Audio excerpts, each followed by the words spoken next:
I started keeping these books that I would try to contribute to pretty much every day, and there was really no rules about how they worked. There were thoughts, writings, watercolor paintings, pasted ticket stubs, pasted business card, pasted flowers and insects, and they really started to become a record of my life as I lived it.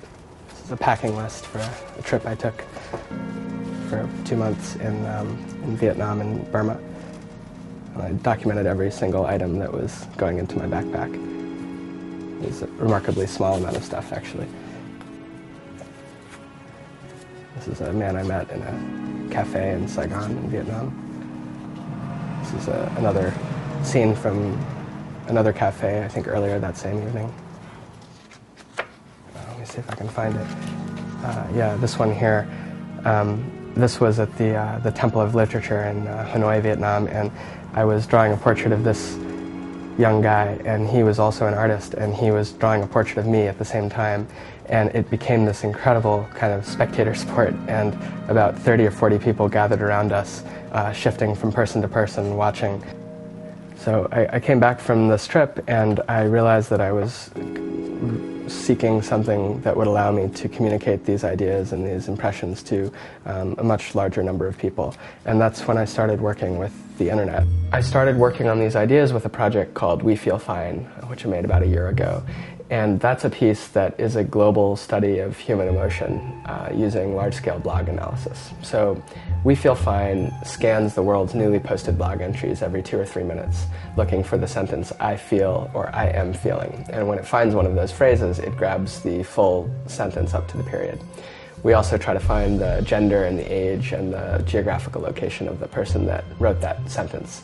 And then knowing the location and the time, we can also figure out what the weather was when they wrote that sentence.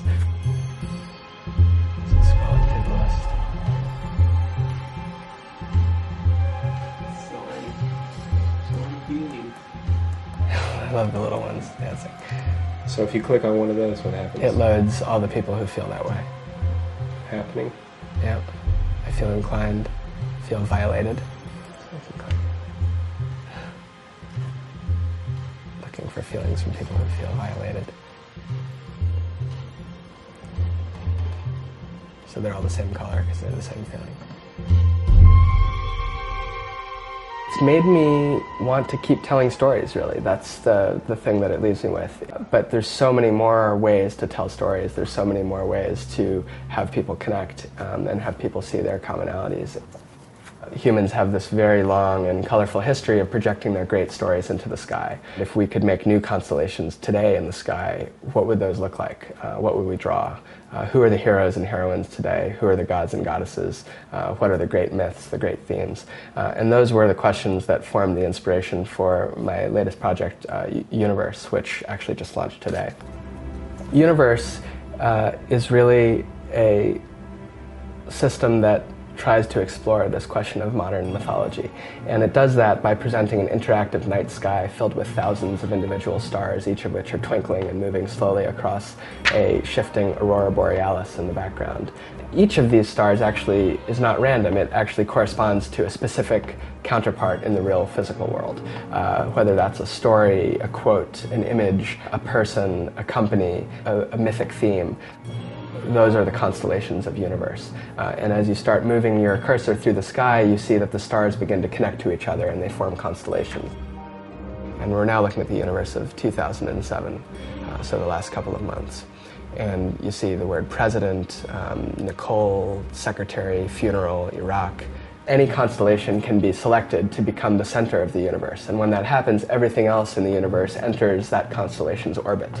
Anything can be the hub. Anything can be the center. And I really believe that that's the future of information presentation. I really believe that the metaphor of the page as an organizing principle is dead. It's just archaic. It doesn't work anymore. I think what's a better approach is to portray a world of connectivity, a world of connections, a huge connected graph where any node in the graph can be the first order node and everything else is expressed in its relation to that node. There's many ways to tell stories, I think, and I'm still searching for the ultimate way. I don't think humans have found it yet. I think there's some next step in the evolution of storytelling And I think it will happen on the internet, and I think it'll happen in a global way. But I don't think the tool has been created yet.